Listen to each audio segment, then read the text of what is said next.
everyone, welcome back to my channel. I am Monica of Millie and Monica over on the Poshmark app, where I am a full-time seller. Today I'm going to be talking to you about rebranding for your Poshmark closet so that you can grow and expand your business to get you those new customers and also repeat buyers. So today I'm going to be sharing 10 tips that will help you rebrand your Poshmark closet. Of course, all these tips are just things that will help you increase your sales along the way and ultimately just help you grow your business. These are things that I have done over the course of the last couple years. They are tips that you can do when works for you. You don't have to do them all at once. You can move slowly if you need to. They're definitely just things that you can think about. And of course, there's no size fits all for every business. And maybe you already have some of these things in place and you're going to be set with just a couple little tweaks to your closet. To begin with, I want to talk about some things that kind of go together. So my first 5 tips are really, they go together and they're about creating an overall kind of theme or feel to your closet. So I want you to think about if you were to walk into one of your favorite brick and mortar retail stores and think about how do you feel when you walk into that store? Do you feel like it's cluttered or do you feel calm? Do you feel like it's well put together and professional, or do you feel like it's a hot mess? Now think about how do you want your customers to feel when they come to shop your closet. Even though it's online, you should still be creating a space that, I know personally for me, I want my customers to feel calm and I want them to just have an overall pleasant experience that feels professional. So to do that, one of the things that I focus on is creating cover shots that have great lighting so that the item can be clearly seen and identified. I like to use natural lighting, however, sometimes I use a ring light if it's a really cloudy day. If you feel like maybe your lighting is not really what you would want it to be, think about maybe taking your photos in a different room. Maybe you don't normally shoot in that room, but maybe it's a space that you can just take the photos and then move the items somewhere else for the rest of the things like measuring and inventory. But lighting is really important. You can even use editing apps to kind of lighten up those photos if they are dark. And if you are editing, I really suggest just adjusting the brightness and contrast. That is something that I do with my photos. I don't use heavy filters because I found that I just didn't like how those photos looked in my closet. So lighting is really a big, important piece to, I feel like, branding for me, and along with lighting is the background. I personally really just like using a white background, but you might choose to use something that is colorful or maybe it's marble design to give your photos a unique background. Whatever you choose, just make sure it's your style and is the look that you're kind of going through overall in your closet. Next would be props. So I love using a few props in my photos, and I really like to use the props consistently and try to use the same props in all my photos or in most of my photos. So one of the main props I use is this little fake plasticky plant, and I use this in a lot of my flat lays. I just like the texture and the green, the little pop of color in some of the photos. I also have a real rubber plant that is quite large, and it's usually to one side of most of my photos. Another prop I like to use is this hat, and I use this hat in flat lays and some of my hanging displayed items. I really try to be consistent with those props and not include a ton of random or different props, because I feel like that might be confusing, and I really want to brand my photos. So when a customer is looking through, a bunch of Free People items, if they see my props, they might easily be able to identify my closet. The next would be how do you display your items. So there's several different ways you can display the inventory or pieces that you are selling, and one of those ways is using a mannequin and or hanging them, doing flat lays, modeling them. Whatever it is, think about trying to create an overall feel again for your closet. So I do a variety of displays in my closet, and I like to kind of mix it up but also keep consistency. So using a continual white background, using the same props, even though I'm using a variety of different ways of displaying the item, I still have other constants. So I think I said that right. I don't know. So moving on, something that I did when I started to really rebrand my closet is I wanted to model more of the clothing. This was important to me because I realized a lot of my customers really wanted to see how the items fit. And even though I was putting a lot of the items on mannequins, I was still getting asked a lot if I could model. So I decided to just go ahead and try to model what I could, but of course I can't model everything. And that is when Millie the mannequin comes into play, and so she will model some of the things I can't. And of course there's even things that I can't put on the mannequin. So in that case, I hang them or try to do a flat lay. But for the most part, I try to model, and that seems to be working really well in as far as branding my closet and my items. I think the next part is it's also really important, and it's a big piece of what people see when they first come to shop your closet. So not only are they going to see the first few listings that you have and how you have them displayed, what type of lighting you have, but they're going to see that banner across the top, and they're going to see your profile picture. So if your profile picture is kind of a blurry photo of your 3 kids or of your 2 dogs, like playing tug of war, think about, do those images portray the brand that you are trying to sell? And if those 2 images at the very top don't really sell you, then maybe you need to try something new. And you don't need to go fancy. You don't need to hire a professional photographer for these 2 photos at the top. I simply lay out some of the shoes that I have for sale in my closet, display them kind of neatly, take a photo, edit them a little bit, and boom, I have a banner. For my profile picture, I have a picture of the mannequin and me, or the mannequin and I, and that is my profile picture. Now, I do like to mix those profile pictures up a little bit, and I do that maybe seasonally or quarterly. It's not something I change every month. That would maybe be a little confusing to my customer, but I definitely do like to mix it up. Just like a store, a brick and mortar store would change up their display, you maybe want to change up those 2 shots every once in a while. So those are the first 5, and they really focus on the overall look and feel of your closet when a customer is first coming in. Of course, you don't want them to walk out or leave your page. So the next 5 are a little different. They still are important though. So let's continue. Okay, so the next one is customer service. Now, with customer service, there's a few different things. And the first one is questions. So if you're getting asked a lot of questions on Poshmark, think about, how are you responding to them? Are you even answering any of the questions? Are you getting back to them after 2 days? So think about that as part of your brand. How you respond to customers is a huge piece of your brand. And if you're not responding to questions, you're going to be missing out on sales. So customer service is super, super important. Personally, when I walk into a store and I really want to see something, but there's no one around to help me, I will probably just leave. And that's the same with your online business.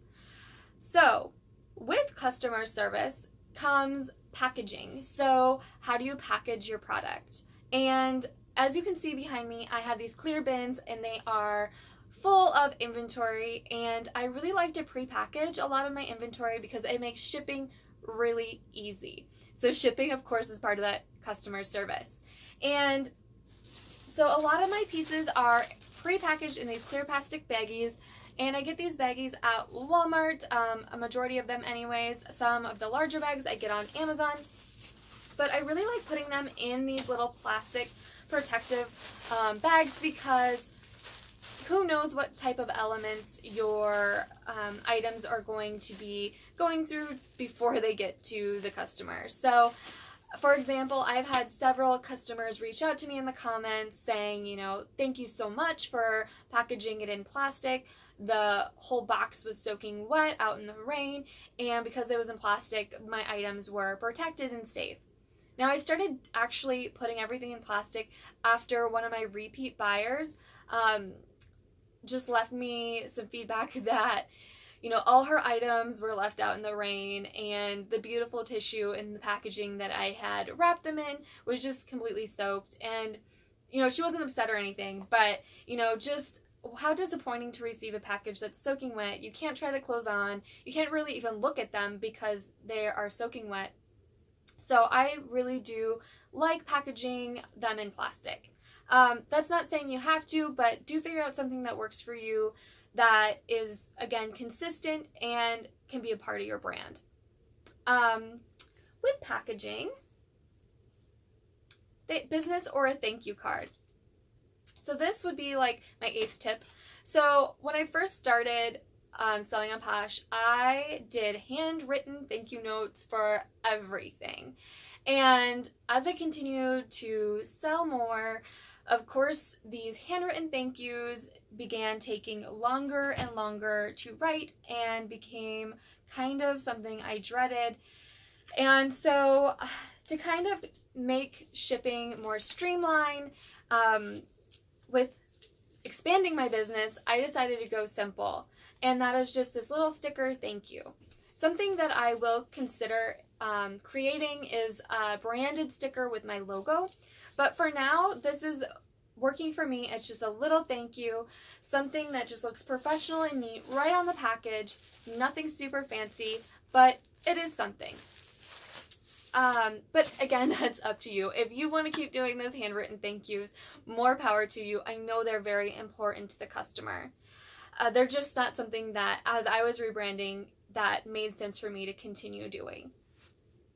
My 9th tip now is we're going into some new territory here. So the 9th tip I have for you in rebranding is really thinking about your closet name. Does your closet name speak to your brand? So previously, before I was Millie and Monica on Poshmark, I was Thrifty Fox. And we'll talk a little bit about that after these tips as to why I rebranded my full name. This is something you might be able to just skip. Maybe you love your Poshmark handle, your Poshmark name, and it speaks to your brand perfectly. Awesome. That is perfect. You can skip to the next tip.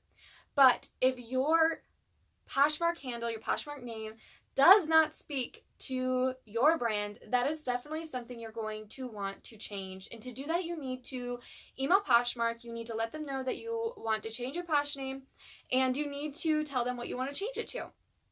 But be careful, because that new name can only be 15 characters or less. When I tried to change my name originally, the name I had picked was too long, and so they emailed me back and they were just like, we're sorry, we would love to help you, but unfortunately this new name is too long, you'll need to choose something else. And so I ended up with Millie and Monica, but you know, that was a blessing in disguise actually, and I'm really, really happy with my name now. But just a little warning, it does need to be 15 characters or less. And with that, so if you are changing your name on Posh, you really want to make sure, you know, you've done so much to create consistency with your photos, with your lighting, with your display, with your packaging. You also need to create consistency across platforms. So if you're on Instagram and you're gathering followers and customers over on Instagram and you're channeling them over to your Poshmark closet, you want to make sure your Instagram account matches your Poshmark closet. So for instance, I am now Millie and Monica on Poshmark, and I'm also Millie and Monica on Instagram. I went a step further even to my other selling platforms and made sure that I could get the same name across all my platforms. And that is so important. So something that you should do if you are going to change your Poshmark name is do a little research first and make sure you can get that consistency before, you just change one. Check on all. And that is something I definitely did because I really, really wanted that consistency. Now, if you're not on Instagram yet, it might be a really good time for you to head over there, create that handle, and kind of own your new brand. So 9 and 10, those tips were something that you might already have in place and you might not even need to consider right now. For me, that was really, really important to my rebranding. And we're just about to get to that story. So to kind of back up and go over those rebranding tips to help you create a more unique customer experience, to get those customers coming back to your closet, we're going to go back through those. So my first tip was lighting. Creating 2 was the background, making sure you have kind of a uniform background. 3 was, including maybe some props in your photos. 4 is display. Think about how you're displaying your items, whether it be hanging, mannequin, flat lay, modeling. 5 was updating that banner and profile pic. 6 was customer service, and there's just so many facets of customer service, and just really be thinking about what are you giving your customers in return for them buying from you. 7 is packaging. 8 is a thank you or business card. 9 is, do you need to change your Poshmark name, handle? And 10 is creating consistency across your platforms. All right, so I promised you a little story as to why I rebranded my Poshmark closet. Now, for me specifically, I have done all of those 10 things over time with my closet, and I started small. I started with lighting, then, I included props and displays. I've definitely changed up, my packaging and my thank yous. I've done that all. But the big thing for me this past year was changing my Poshmark name from Thrifty Fox to Million Monica. Now you might be wondering and thinking, well, Thrifty Fox was a great name, and it was for a time. There was a moment in my past where I wanted to be a blogger and I wanted to have a really cool vintage Etsy shop. Excuse me. So, many years ago, before I was even selling on Posh, I had came up with the idea of Thrifty Little Fox, and from that, my little blog was born, and nothing really came of that, just to tell you, there was never really a blog. But what did come from me branching out into the online world of selling and trying to just be creative, I did find Poshmark. And when I started on Posh, I knew at that time that having uniform names and consistency across platforms, I knew even then that was important. However, Thrifty Little Fox was too long for my Poshmark handle, and so I had to shorten it to Thrifty Fox. And that seemed fine at the time because I really wasn't trying to grow my Poshmark into a big business or really a business at all. And so Thrifty Fox was fine for a while until it wasn't. So once I decided to go full-time with Posh, I really started to grow my closet, and I really started focusing in on Instagram. And that's when I noticed that some of my Instagram friends and repeat customers were starting to get confused. And they were getting confused because there is a lot of sellers out there with the words thrifty and fox in their names. And suddenly I was being tagged in posts as not me. That doesn't make sense. I was getting tagged in posts for other sellers, like closets and pieces, and I had to politely tell them like, hey, that's not me, you know, my name is just Thrifty Fox, or, you know, whatever it might have been. And so I at that time was just kind of getting a little frustrated and just like knowing that I was putting a lot of hard work in, and I did not want my customers to be confused. And I knew that I just lacked consistency because I was Thrifty Fox on Poshmark, but I was a Thrifty Little Fox on Instagram. I was Thrifty Little Fox on YouTube. And so they varied so slightly, but it really made a difference in how people could find me. So that really pushed me into changing my Poshmark name. And when I was thinking about what I wanted the change to be, I wanted to dream really big. I was thinking outside of the box to things that, you know, maybe 5 years from now, 10 years from now, not knowing where I'm going to be, I'm thinking as big as possible. So honestly, like when I thought about Thrifty Fox, it didn't really resonate with the brand I was trying to create or had created. It seemed like something that was me 5 years ago. And 5 years ago, I really wasn't dreaming as big as I am now. So what I mean by that is I am thinking so big that I'm thinking, okay, if I wanted to put my brand on a purse, would I want it to say Thrifty Fox? Probably not. Would I be okay with it saying Millie and Monica? Of course I would. Would that work as a boutique name? Would it look good as a children's store? You know, would it be a brand that could sell at Anthropologie? Of course. So I was thinking really, really big and outside of the box when it came to rebranding that name specifically. Now, the next thing, of course, that I did was just I checked all the platforms that I was selling on or wanted to be on to make sure the name was available everywhere. The consistency was so, so important to me after all the confusion that I had with my previous name.